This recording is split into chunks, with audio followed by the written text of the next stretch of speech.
Alright, in this video we're going to look at setting up a bass rig. Alright, so first thing we gotta do is let's find a bass amp. Alright, so we got the blue line bass and then the blue line scoop. Let's just go with that one. Let's do the blue line bass. Alright, so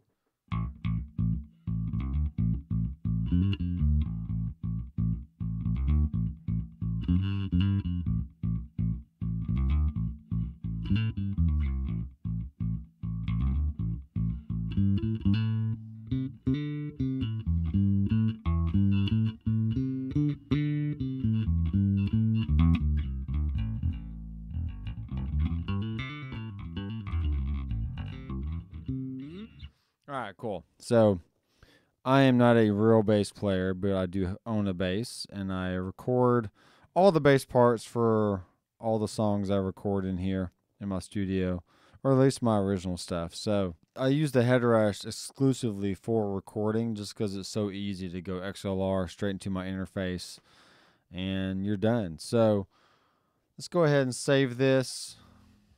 All right. And let's just go through the settings here. We have volume. So if we crank that all the way up.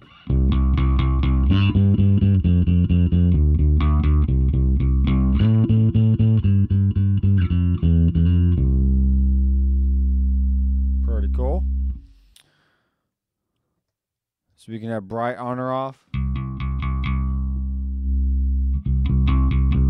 Notice how the bright switch kind of takes away a little bit of low end.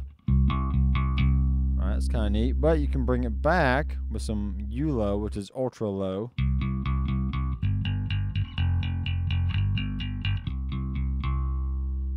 Take the bright switch off.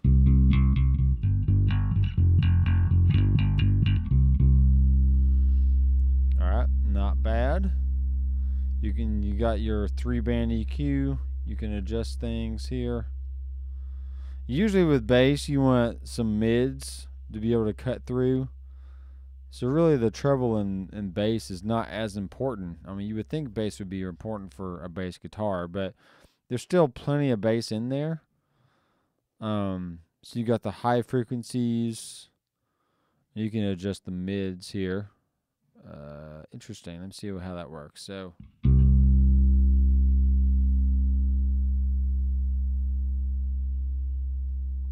there's a mid frequency. Not quite sure what that's doing or where else I would adjust that. I'm kind of learning as I go, but I would say just use your ears.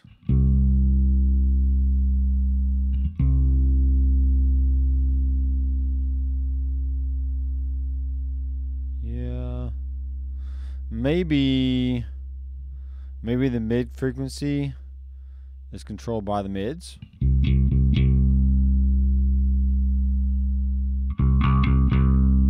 Let's do that. Yeah, there you go.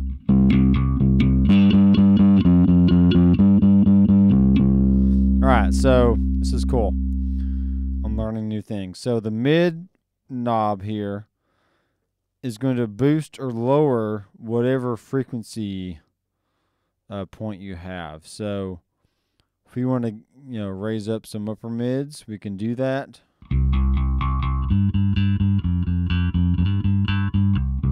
Usually for rock, you want some good strong mid-range so it punches through the mix. Most of the time for jazz, it's okay to be a little more mellow in the mid-range just because you're not poking out as much. But definitely for rock and pop, you want to have a good strong mid-range. So that's cool. I'm going to keep it. It's kind of neat. We got ultra highs.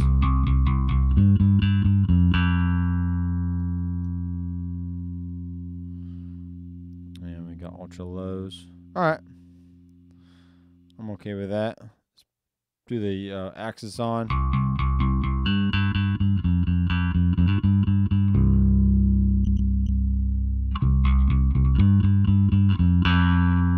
Let's see what mic selections we have. We have have all the same ones as normal. Except they gave us a dynamic 20, which is like a RE20 kind of thing. MD421. Here's a dynamic 12, so a D12 microphone, which is a classic bass mic. Or you can also use it for kick drum as well. Here's a SM7B.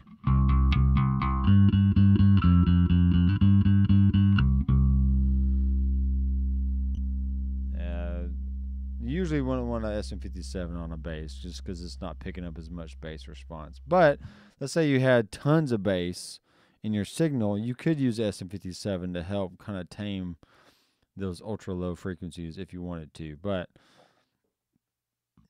typically you don't want to do that. Let's just use the good old D112.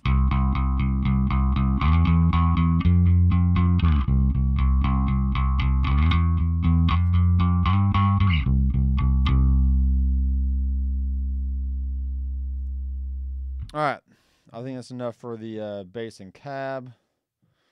Let's add in some effects. So we're going to do, see, there's a bass cue. I mean, you can make it fatter. Let's try that. Let's try that preset.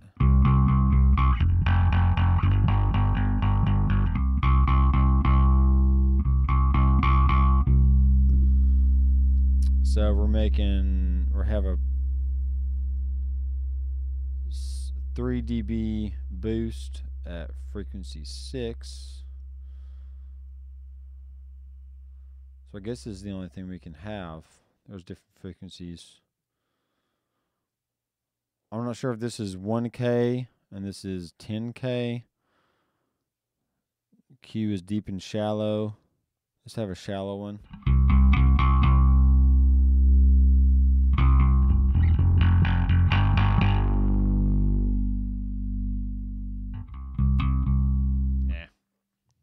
I'm not going to mess with that. Let's not mess with that right now. Let's just do a compressor, because usually compression is pretty key for bass. So like I do in my other videos, I turn the threshold all the way down. I adjust my tack time and my gain and my ratio. So see, it's pretty quiet right now. Let's turn the ratio down.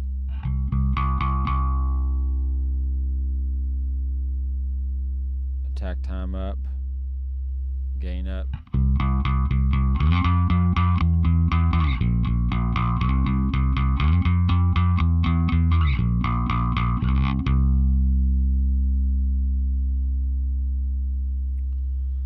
Once you find a fairly good setting, you can start rolling that threshold back up.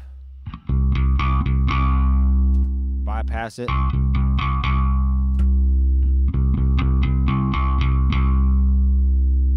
Okay. It's not bad. Just leave it around there.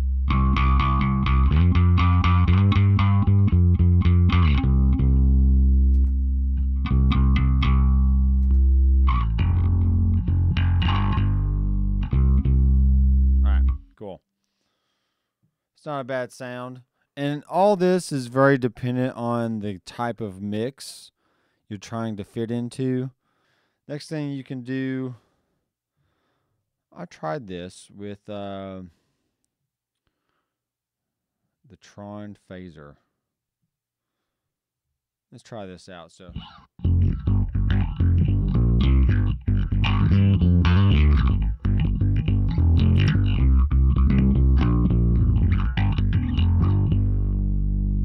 kind of interesting. That is very interesting. Let's do a rat distortion, which is the black op.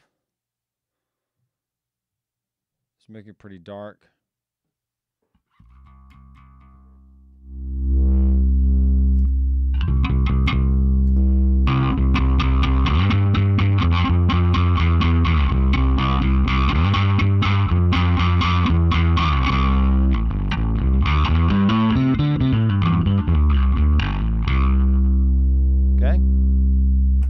Not bad.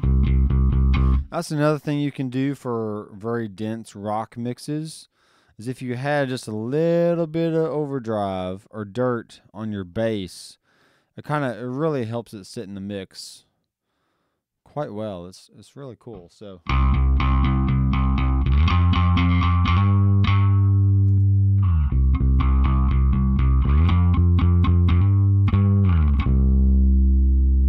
okay. Let's lower the volume on our bass. Kind of clean it up a little bit, and then I'll kick in the dirt.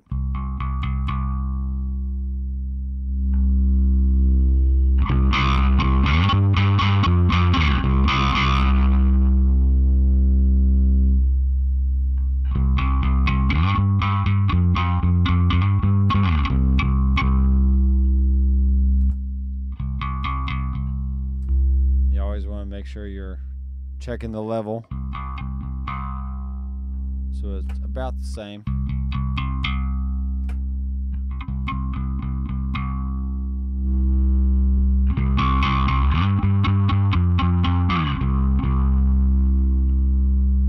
All right, there you go.